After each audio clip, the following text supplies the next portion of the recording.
Hello, everyone, and welcome back to the channel. Today, we're going to be looking at some of the premiums this year and I guess think of them after the first 3 rounds of gameplay, and whether or not we can maybe trust some of them as well.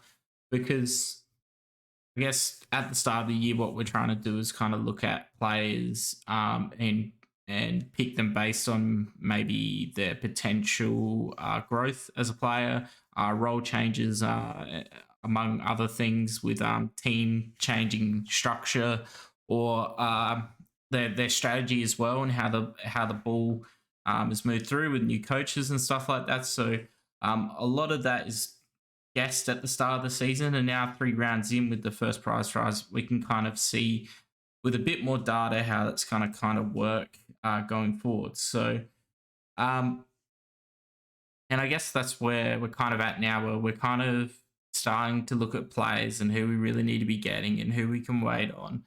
And I guess there are a few decisions that are going to have to be made in the next week or so regarding these players. So,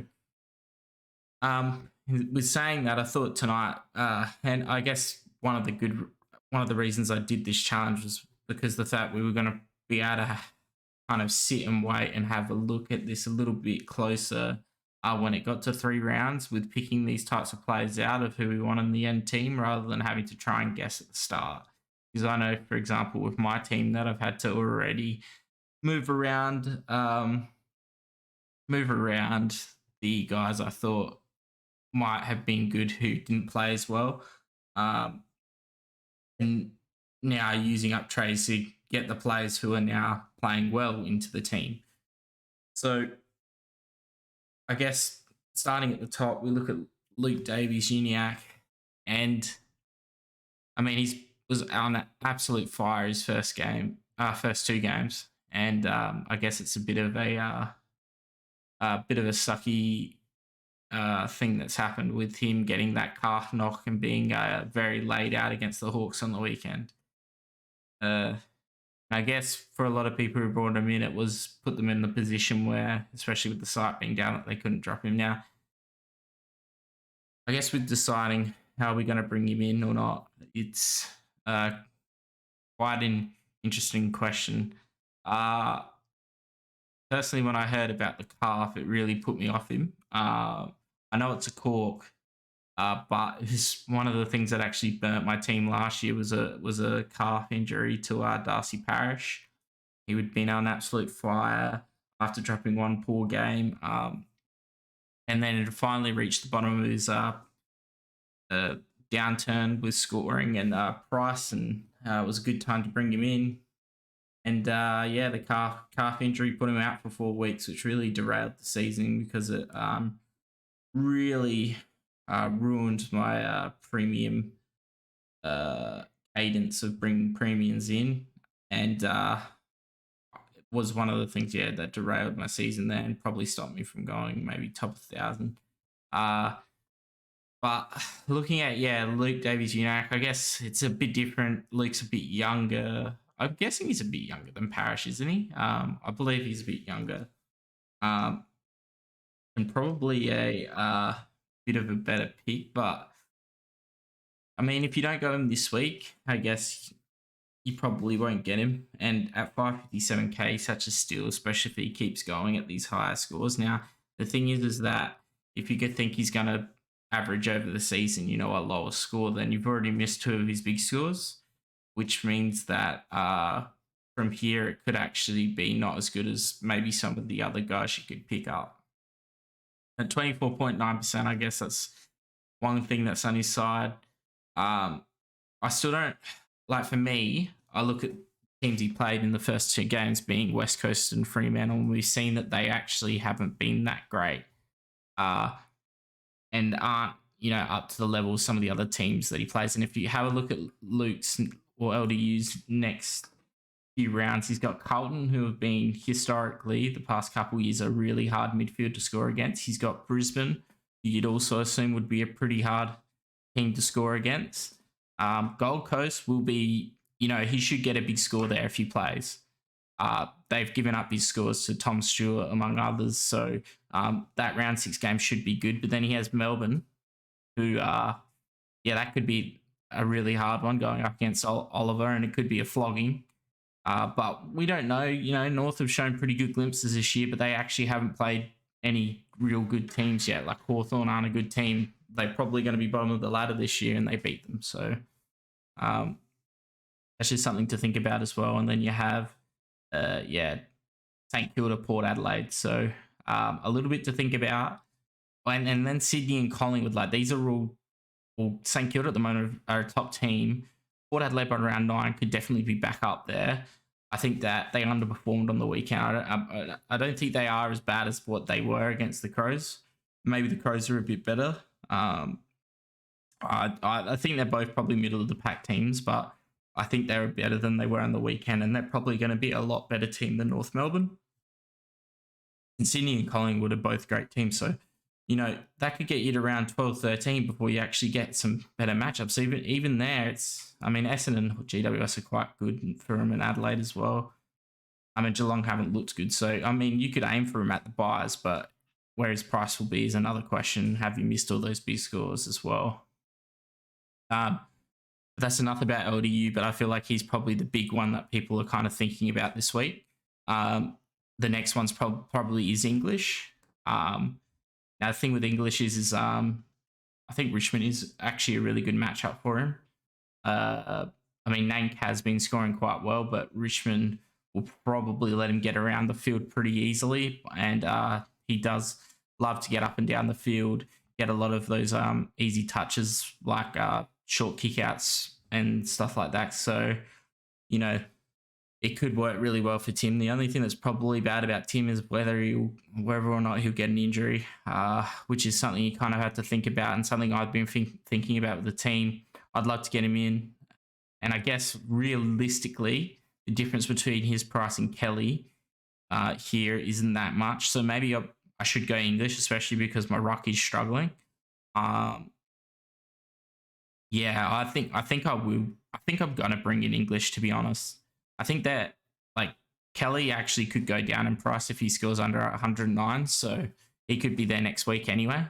And I think that English doesn't look like stopping, and even if he does get injured, we can just let Rat kind of cover that, and then I guess try and figure out what we're going to do. But I think for the moment, I'm backpedaling on the original Kelly and bringing in English because I think he's going to be far and away the best ruck, and if he can not be injured, he's probably going to average 120, 130 this year pretty easily. So, and he's got Richmond. Actually, the next 3 rucks are actually not too bad. Are actually quite good rucks. Like Nate, Darcy.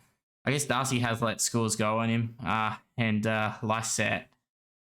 It's Lysette, so he hasn't been that good a scorer, but I think he's still got quite a good pick. English, even with those matchups, and I think he can do more than just ruck. So that's one good thing about him. Next is Clary. Now, Clary is the guy you definitely want to get in, and especially by round 6, because at round 6 he gets his Richmond, North, Gold Coast, Hawthorn, where he'll probably go 150 for 4 weeks straight. Problem is he's 700k, and all we can hope is that his poor form against West Coast comes to bear, and he has a real bad score, and that we can maybe get another tag from Essendon. Maybe they put Setterfield on him and he can kind of clamp down on him, and then we can get him at the Richmond game for maybe 650 if we're lucky, but I'm not holding out hope in that. But 700k, it's a lot of money to pay up now. Like, he was originally $699, and now you're gonna, pay a bit more to get up to there when originally you weren't, because you didn't want to pay that much money. Just real hard one to swallow. And maybe there are other premiums at lower prices that can, get close. Like Kelly, for example, is only 3% owned, that then you can use instead. So I'd probably wait on Oliver, but I can understand bringing him in. Luke Ryan. Now, I can't believe Luke Ryan is averaging so well. What was his first two scores? Must be massive. Yeah, 171 against St Kilda. I didn't know it was that big. I knew it was big. I thought it was like 140. Um, but yeah, he's also played well. Like after Saints, North and West Coast aren't great teams. So, but he does have Adelaide, Gold Coast, which are great. Which is a great two opponents to have as super coach. But we've seen this from Luke Ryan before, and we have seen him drop off. But maybe this is the year where he doesn't drop off. 42K extra. He's probably not going down money, so that's something I guess as well. This doesn't actually show it, but sorry. Let's go back to average. Yeah. So I mean, previous years, if we look at his stats, I think he's had one really good year, so he does have some history. But the worry I can see is that what stops him from being, Brennan Cox or Hayden Young, like his scores have slowly declined over the past couple of weeks. He went for that 171, then 122, now 105. What says that, him, Young, and Brennan Cox aren't all kind of switching positions based on matchups, and next week he gets that poor matchup again? I mean, I guess he has averaged 90s throughout his whole career pretty much, except the first year, which is understandable. And has got that 107, but the last 2 years have been lower.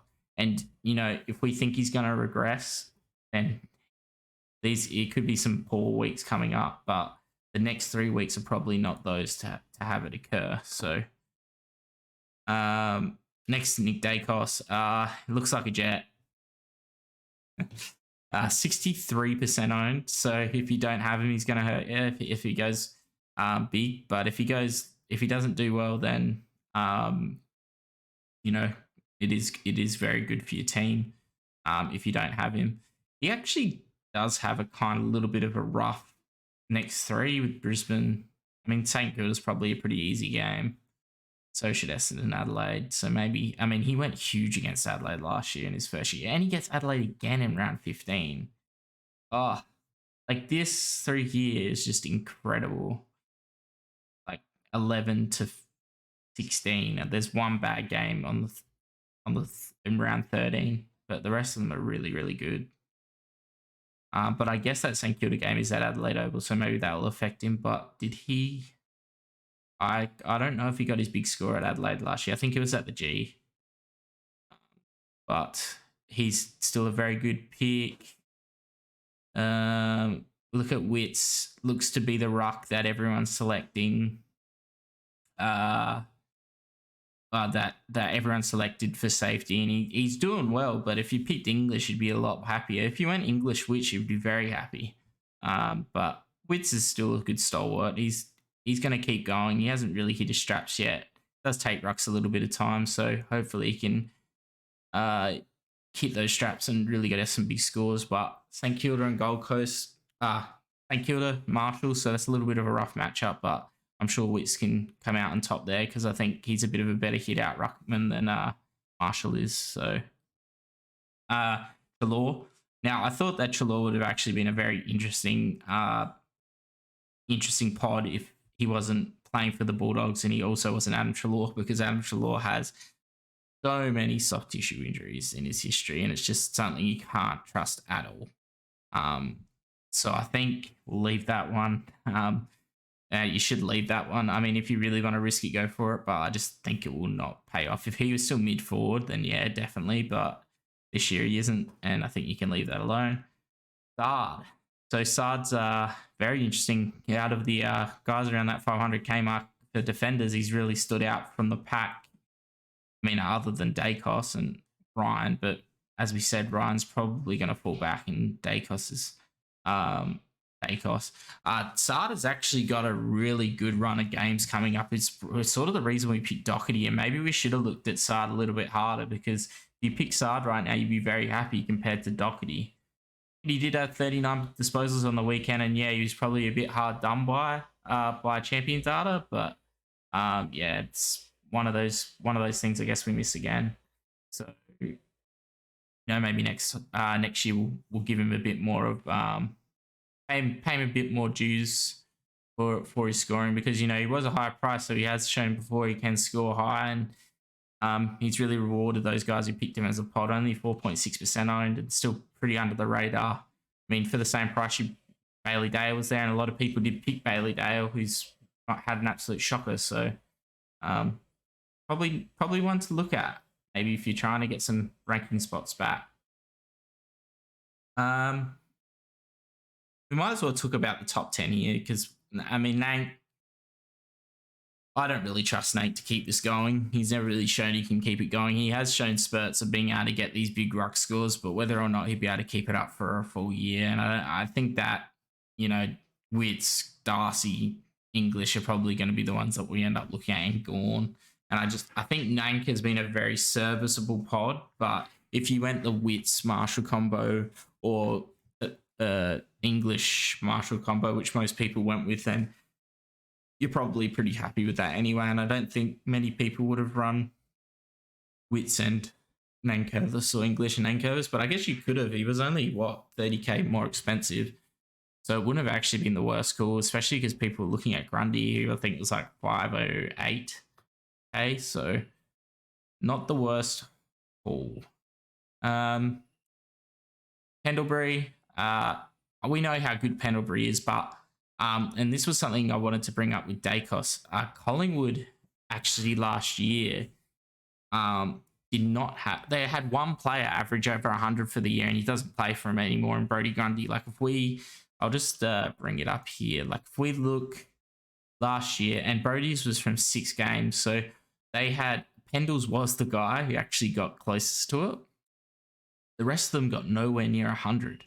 Or they got near, but no one else over 100. And then if you look at this year, we see Dacos at the top with 129. We have 7 players over 100 now, and that includes Tom Mitchell coming in. So I guess the question is, do we believe that they're going to be able to keep doing this? I mean, all the evidence shows yes, especially with the amount they're winning by recently, but should there be some regression in their scoring? I guess maybe with their new gameplay this year, a little bit more free-flowing, maybe compared to last year, maybe things clicking a bit more with the team kind of played another year together with some new faces that have kind of helped them out in the forward line and stuff. Maybe they will be able to keep these averages up. But I guess another question is Darcy Cameron going to affect these midfielders with the ball and getting the ball to them?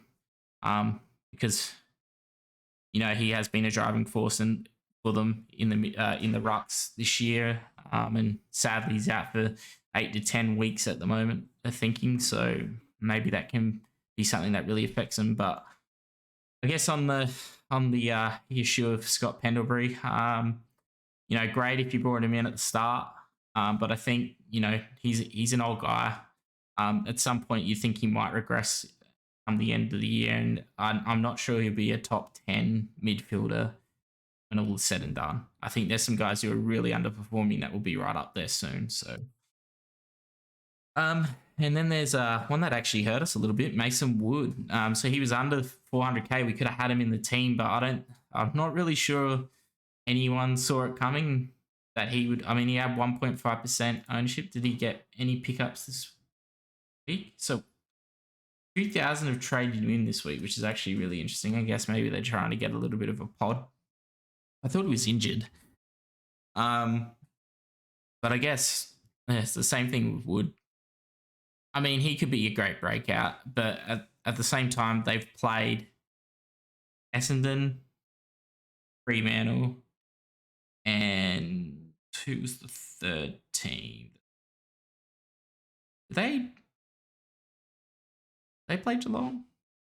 They didn't play Geelong, do they? No, Bulldogs. And he scored well against all of them, to be fair. And you know what? They don't have Jack Steele, so maybe Mason Wood is who we should be looking at. I think he's too late, too far gone now. You had to kind of start him. Like, are you really, an extra 100k? I guess you could do it. I mean, especially if you have to go from Warple and you don't have the money to get to, a Josh Kelly or something like that. Yeah, maybe you would go to Mason Wood.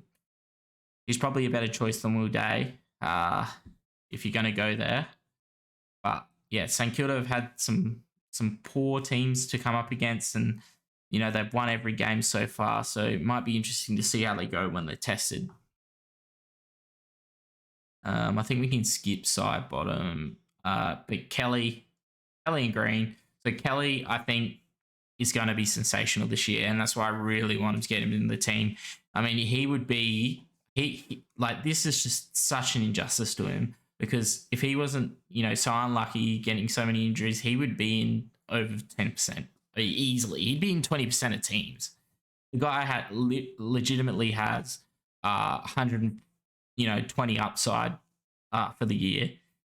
But injuries and people being just hurt by him previously is a reason why they don't pick him. But if you've watched any, like, I challenge you to go watch the 2 games Josh Kelly's played against the Crows and against Carlton. He just looks so clean. Like, he looks so clean. He looks everywhere. He just looks like he's injury free. Like, I think like the previous couple of years, you could kind of tell his body wasn't right, and he just looks so clean. He looks like he's getting to every ball. He's everywhere. He looks like the Tom Green of the start of 2021. But in like the Josh Kelly, probably more upside form. It's just ridiculous how well he's been playing. And if he wasn't concussed in the first round, I think he would be in a lot more teams. And I think a lot of people are going to be spewing that they missed him. Next is Mitchell and DeGoey. So like Mitchell, can he keep it up? I don't really think so. I think that if you're going to pick him along with, like, it would have been like one of those starting guys you start. I don't think you start him now. He's like too expensive. Like for an extra 37K, you can get Kelly. So why not do that? But I think you'd be very happy if you started Mitchell. DeGoey, he's always shown glimpses of this, but he's only 1 game away from a 50 coming on, and Brisbane Collingwood, like Brisbane could literally be the game where he drops a 50. I would not be surprised by that at all, especially if Brisbane can put some pressure on if they're playing. I think they're playing at the Gabba. They're playing at the Gabba? Yeah, they are. So like that, he could easily put some pressure on there, have some pressure put on him there, and he could capitulate. And I brought him in last year as that kind of potty mid forward, and he really painfully punished me for it, scoring 60s consistently or 80s, and you're thinking, oh, he's going to get that 100, but he just couldn't get there. And then like talking about Dunkley's just playing Dunkley. I think it's just going to take him a little bit of time to get into the way they play Brisbane. I think he'll start to bolt later on. Cripps. I mean, Cripps has got a good run coming, but can he get the form of last year? Can he maybe even the form of previous years? At least we probably know he's not injured now, which has held him back previous years. He was such a good mid-price for us last year, and I think that he could play well this year, but I've been hurt by Cripps so many times before, and I don't want to go near him. Darcy Cameron, as we said, injured. He could be one that people look to bring in maybe as a bit of a ruck forward pod. He'd have to be, 21% traded out. That should be like 30% traded out. You can't hold him for 8 to 10 rounds. Like, there's just so much money you lose, so many points you lose. You just have to like bite the bullet and go a ruck. Whether that's Grundy, probably wouldn't go Grundy, but you just have to do it. Toot Miller, Vicky boy. Oh, he's got it after this round. It is tasty for Gold Coast. Like their next few, actually, even like St Kilda realistically could be a very tasty matchup for them. They go St Kilda, Fremantle, North Richmond. Two will probably be very good for mids. I think he had that 167 last year against North at Metricon, which is now HBS, Heritage Bank Stadium. And then Melbourne, a bit of a harder one, but at least it's at home. Then West Coast, great, like probably a great matchup for him, especially on a big ground. And then, Brisbane's a harder one, but then he gets the Crows and Hawthorn here. I think Took's, and he's got the good bye. That's the good thing about Took. He's got the round 12 bye. So he should go down maybe close to 600. it look like he's going down? 18K next week. So yeah, he'll be very close to 600 and be great to snap him up that by then, I think. And really, like, Liver, great pod choice.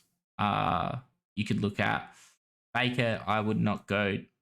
I like Baker. I think he's really good, but I think that he's the Mr. Fix-It for Richmond, and that this score will be 140 one week and 50 the next. Like, his average proves that over the first three, because that's what they did with him. They played him forward when they needed him, and they played him back when he needed him. So, Sicily looks like he's going to lose a bit of money, which is good. You might want to just wait it out and see if that can continue to fall before swooping in on him. Dacos, I definitely wouldn't go. Josh Dacos, that is, will not go near. I think that they're going to drop off some averages soon, Collingwood. I think he'll be one of the first to start to drop off. But, he has got that Dacos name, so you never know. He could take over from his brother, but his brother definitely has the better role out of the two. The Bonk got absolutely robbed with his scoring last year. Like, 13 clangers is ridiculous. Like, the guy carried that Bulldogs team against Richmond. So, yeah, bit of an annoying one for him to be scored so harshly, but I guess you have to take that a little bit. And yeah, Dawson he's actually been really good. I think that out of those 600k-ish midfielders, but his average doesn't really point to that, does it? Because he's lower than a lot of the. Well, I guess for the 600k ones, he's second highest behind Sicily, and that's what 0.3 points. So you'd be pretty happy with Dawson at the moment. You could have gone Stewart, which he just punished people this week, didn't he? And I think for now, the last player we'll touch on is Brennan Cox. So Brennan Cox proved this week why you don't go off of just guys with no history of high scoring just because they've gone two big scores, and why sometimes it is good to wait and see how game plans develop and how roles develop and how scoring for them develops. And I guess maybe the only real time that's probably been proven wrong really is maybe with Jack Sinclair last year, where he just continued. Just all of the players that people took like a chance on, like Will Brodie, etc. Like, they just all just kept going, and maybe it doesn't always apply. Sinclair just never shown that he could score ever. A little bit of a diamond in the rough pick, but Cox, like, key defender for one, so role not necessarily there. Never averaged above 80. Like, I actually went and looked at him because I was like, oh, this is interesting. Like, I've heard, like, Cox is a really good AFL player. Maybe, this is a pick you could bring in as a pod that people aren't kind of looking at. But then you looked at his averages, it's like there's 80s. He didn't, like, back end last year, he didn't really go big. So, like, how can you really look at Brennan Cox and go, this is like the guy we want to kind of bring in as that odd 430, 50k player? Like, why do that when you could go 50k to Dacos or Ridley or guys like that? Ridley hasn't been great, but his average is probably quite close to, quite close to him now. I guess it's 90s. Where is Ridley? Ridley definitely be averaging 90s, wouldn't he?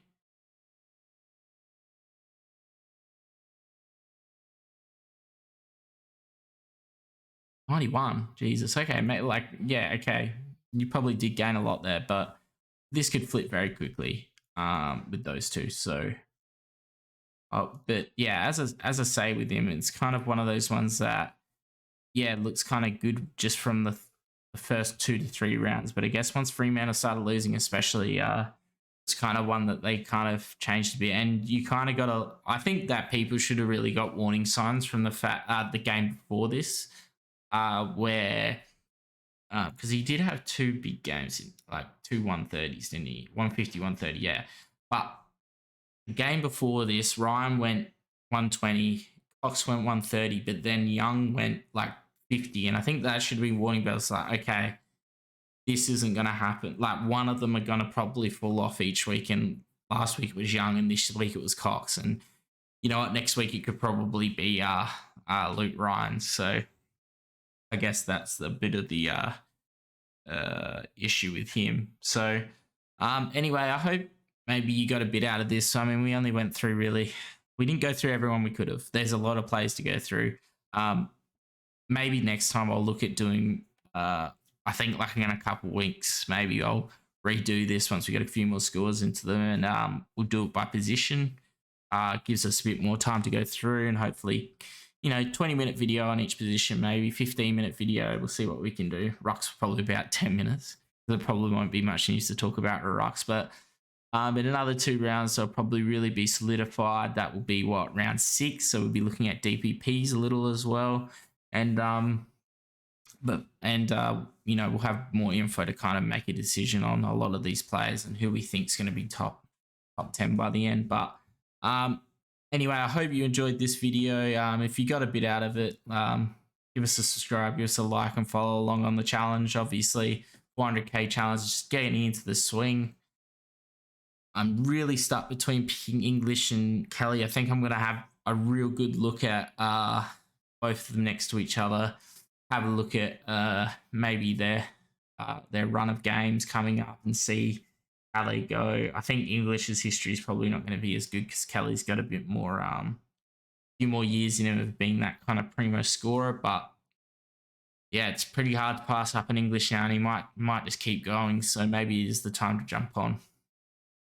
Anyway, for now, hope you all enjoyed it. Hope if you have any questions, leave a comment. Like, I'm happy to answer them. There's obviously a lot of people out there who probably can give you better information. But if you want to hear something different, then by all means, leave a comment. Give us a like, and we'll see you next time. Cheers.